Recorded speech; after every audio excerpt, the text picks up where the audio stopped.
this is a blessing to even still be accepted by people. The people want to take a picture. Like, I'm humbled, truly.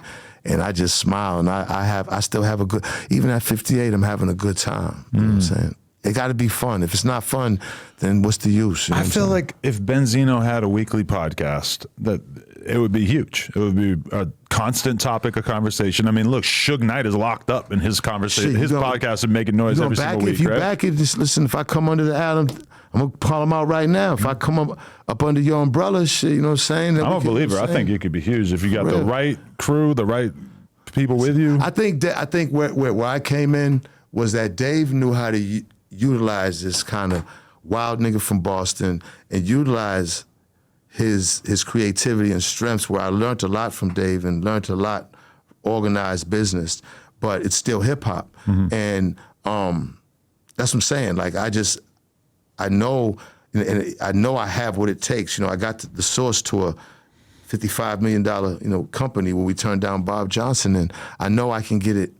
I know I have that in me. So it's like, you know what I'm saying? If I had a team, you know what I'm saying, as much as I'm a good chief, I'm a good Indian. You know what I mean? I've always been a part of things that everybody play their position and make great things. Like, there's nothing better than that in life. Like, if you're able to do things by yourself on your own, then that's cool. But that's never been my thing. You know what I'm saying? I've always liked to be a chain, a part of something that did like amazing things and everybody ate. It's funner that way. It's more enjoyable that way. You know what I'm saying?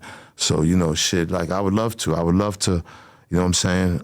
I've been around the game so much. I have so many stories, but, just my opinions on things. Like, I'm just, I'm at that age where I can, give you a little older opinion, but I can still understand, where these guys is coming from, to have some type of, agreement with them, because that's.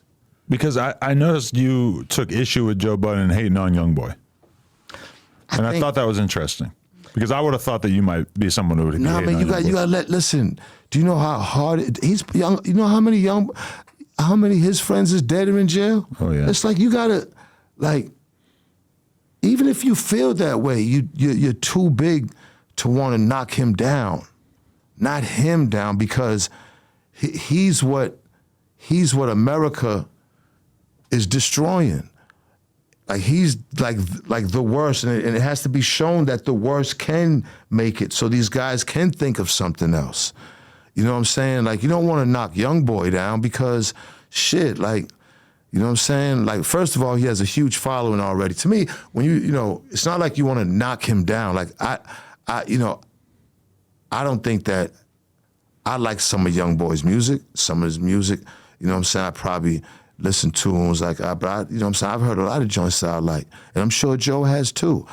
I don't know if he did that for clicks, but there really wasn't no reason for him to do that. Like, we as older guys, the worst thing that we should be doing is knocking down young dudes that are super successful. Yeah, and to me, Youngboy is kind of indicative of somebody who's still keeping an interest, and despite the fact that he's been doing it for a long ass time, and he just has that soul and that passion. I mean, I do wish that he would kind of switch it up. Well, I guess I got to give him credit. He's made a lot of weird emo punk sounding records over the last year too, which I'm kind of impressed by, even if I don't love it. He's made a lot of music though. When you look at Youngboy got hundreds of songs. Oh yeah, he's more prolific than almost anybody else. So, not everything's going to be a hit, but he's going to have some joints and all those music that's going to be like, oh shit. You know what I'm saying? I mean, he's a hard worker. He works in the studio. You got to respect that. I feel like he's kind of gotten into this way of just making the same song over and over and over, which is very boring to me. But also, you got to consider that he's been trapped in that fucking house on house arrest for years and that's years. True. And that's the other true. thing, that should stunt you. Yes, he lost a ton of his homies, but also he's not allowed to have felons visit him there. No. So he's really not even able to be around the people that he typically would be around. See, and that to me, and they know that. They know doing that to him. They're really trying to deprogram him from what he was, from what, you know what I'm saying? But he's too strong for that. Like, he really is like I've watched him, and some people, there's some people that got that individual type of thing that not too many other people are gonna have, and it's a pressure having that. He has that individual thing that really is infectious to a lot of people and how they look up to him, and it comes through his music, but also just of how he looks at life and how he's going through life, whether wrong or right. You know what I'm saying? I just think for Joe, if Joe had a real good reason to say that, then say it. Like, Joe's a smart guy. He had no real reason. Like, when you say you don't like a statement that big, have a reason to back it up. Umar had a great reason. He backed the shit out of what he said up. You know, to me, it's subjective. You know what I'm saying? I could see both sides of the coin with Umar, what he said.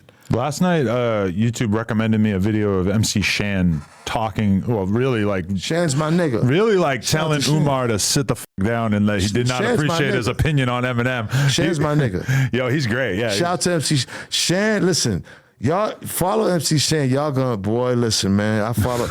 Shan is an L. If y'all want to see a motherfucker that is just him, somebody is just him. He don't care about what he was back then, is who he is now, and accept me for who I am now. This is how I live now, and I'm not bothering nobody, but let me show you how to.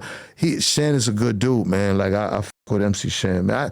Listen, man, you know, when you look at a lot of these, I'm happy. You know, did you know that Nas gave Scarface and somebody else, there's a fund, I think him, Steve Stout, and there's two other people, there's a fund that they give two rappers every year, like $500,000. Really? And like free health care for the rest of their life or some shit. Wow, that's amazing. And they gave it to Scarface, and it was somebody else. It was two people. Wow.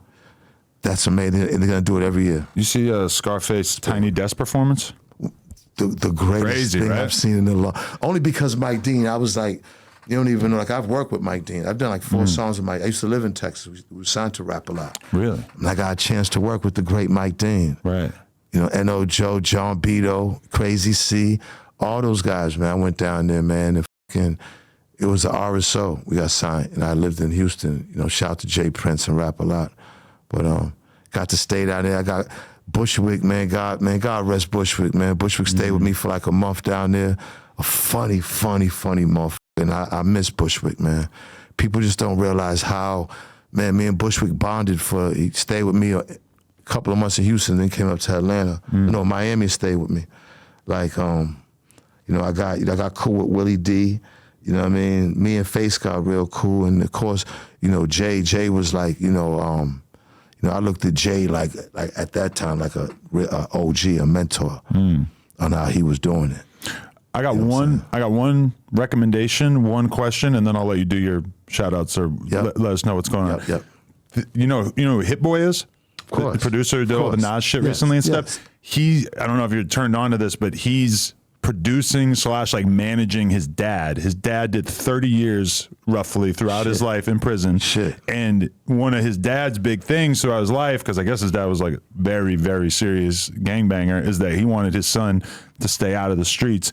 His son ends up becoming this huge producer, making all this money. Right. And now that his dad's out, Hit Boy's basically like working his dad's career, and he has a project out with The Game, and that's it right there, by the way, the CD right there. Big, man. But his dad Salute to Hip is an Boy. older dude and is fucking fire, like really awesome rapper. Yes, nice. and it's like it's just one of the most heartwarming tales that I can think of, because most rappers are trying to kind of hide their dad away. That's dope. He's out here putting them on Front Street. That's dope. Now I'm into shit like that. Oh, it's amazing. That's dope. That's dope. And I know his father is like, he's living his dream right now. Definitely. Shit like that counts, man. But look, that's the best of what hip hop has to offer. That's why hip hop is more than music. Remember at the beginning we were saying what hip hop is to us.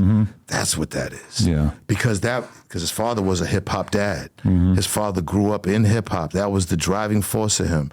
And now for his son to be successful and then come out there doing this, that's what I'm getting goosebumps. That's what the hip hop really is. And that's what a lot of these new people and young generation are missing, is that part of it. Right. Yeah, it's amazing. You definitely got to check that project out. I am.